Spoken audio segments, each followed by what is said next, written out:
This week we're revisiting the tech that we've seen used in and around the world of art. And the first question I have is, what is Lara thinking right now? Do I like it? Does it make me feel happy? Sad? Annie's gone to town to test the newest, oldest cameras we've seen for a while. Paul heads to Florence to see how tech is revealing a 17th century artwork. And we're on the stage helping musicians get used to what it feels like to get a standing ovation or a slow clap. How do you do that?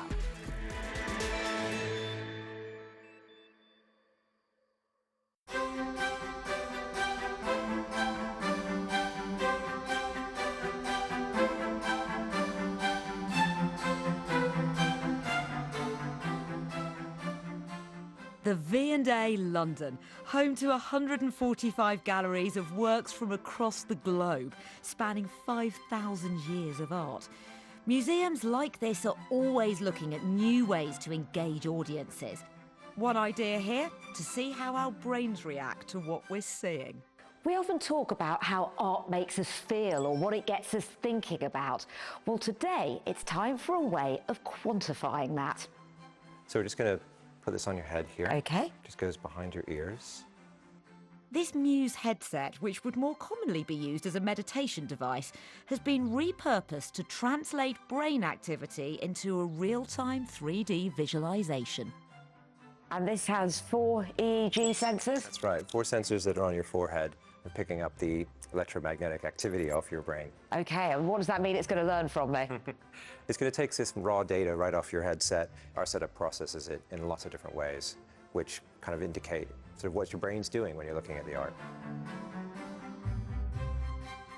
When the brain recognizes something in the visual input, for example, a face or an object like a tool or anything like that, there are certain signatures in the signal that we can pick up. And what Art Fund and the Mill have done is use these signals or recognize these signals in a dynamic way when the person is wearing the headset to display them in that visualization in 3D form dynamically while the person is engaging with art. I've only just identified that there's women dancing there. It aims to show that art isn't a passive experience. What we wanted to show people was that when you go to a gallery or a museum and you see things that you recognise or that are challenging or inspiring or create joy in you, that actually it absolutely has an effect on your brain. Interesting. I know what I'm looking at now, but how do I feel? Do I like it? Does it make me feel happy? Sad? I'm not sure that I feel that much, apart from satisfaction that I finally recognised that they're dancers. I guess I'll find out. Let's move on to something livelier. How about this one? There's a lot of green. There's a lot to think about here, a lot of detail, looking at the painting of the hands. Hands are definitely hard to do. Feels kind of more upbeat. In reality, when you look at the picture, you try and think of all the sensible things, but then you get distracted. Her nails look like they were painted, but they couldn't have been. How does that affect what this is reading? Well, let's find out what it did discover. Well, this all looks very pretty, but what does it actually represent? What you can see here is what we call corkscrewing, and you can see the ribbons are starting to kind of twist over each other and twist and bend, and that's due to sort of problem solving. You're trying to make sense of what you're seeing. This was when I was looking at the Degas. Things seem to have got a little bit more excitable at this point. What does that mean? Yeah, these golden highlights that are coming in are something that we've put into the system, and they're triggered by recognition, when you see something that you recognize. Oh, that'll be the point that I saw the ladies for the first time that looked like a blur initially. And then some other things are happening, like we've isolated the beta range in your brainwave spectrum, and that's what's making the ribbons get fatter. And then we've got 2... And what does that mean? Probably means you're concentrating. It's sort of the beta range in your in the brainwave spectrum is conscious thought. What have you learned so far from people using this? The biggest variation is from one person to another. Huge differences between the way one person takes in a piece of art and another. Particularly people, neurodiverse people, people with things like ADHD, have a very different reaction to art. They spend a lot more time kind of reassessing the image and that stuff. We learned that as we were doing our tests. I suppose, as somebody who's not hugely into art, I was pleasantly surprised by how much I seemingly did feel. We know that all types of visual art, for example, will engage the brain in a very similar way, and that's to engage the visual sensory part of the brain. These are signals that the brain is experiencing pretty much the entire time when we're experiencing the world around us. But in the context of art experience, I would say it goes a little further in the sense that we're also interested in this context in things like the emotional state of the person and maybe inducing some positive experience in the person. Although it's early days, maybe this research could ultimately prove that art is actually good for you.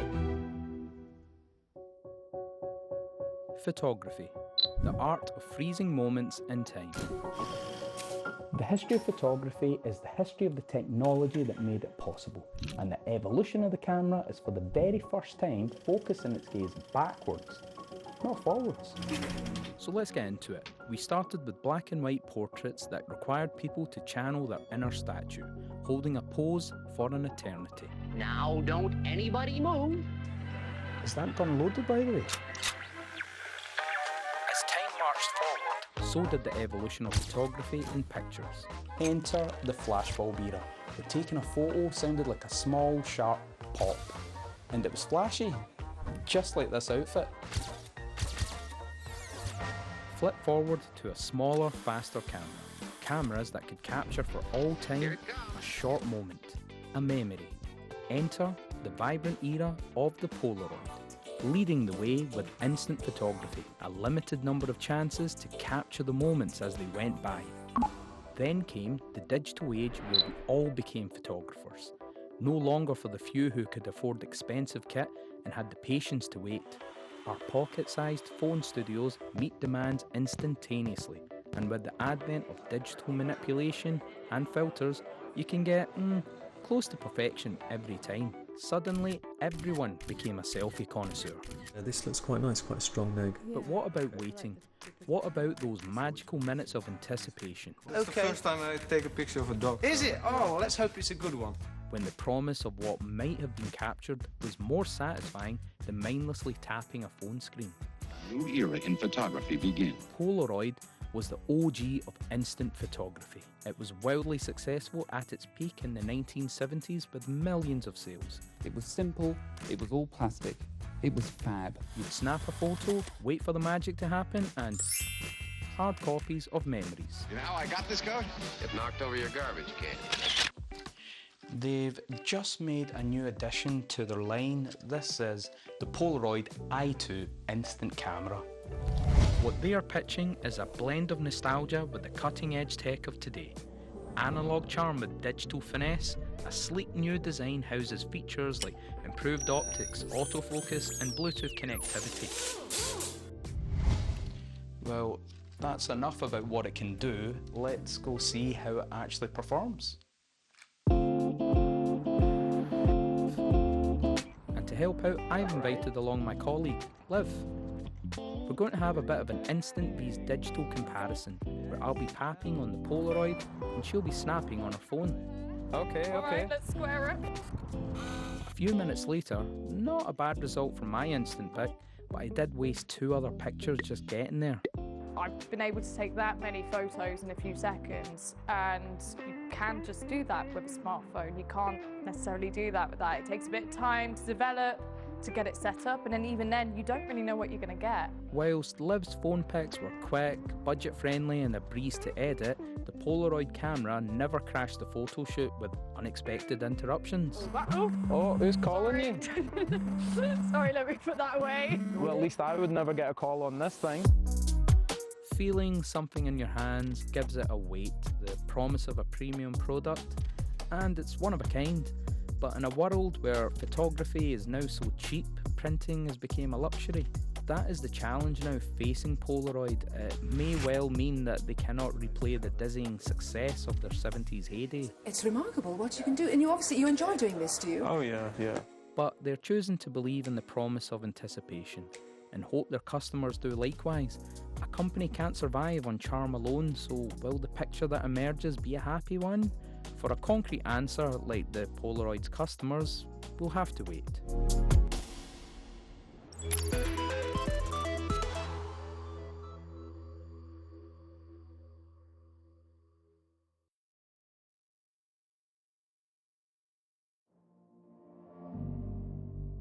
My Iranian father learned to speak English by listening to the World Service. My grandparents, when they moved to England, learned the language and culture by watching the news.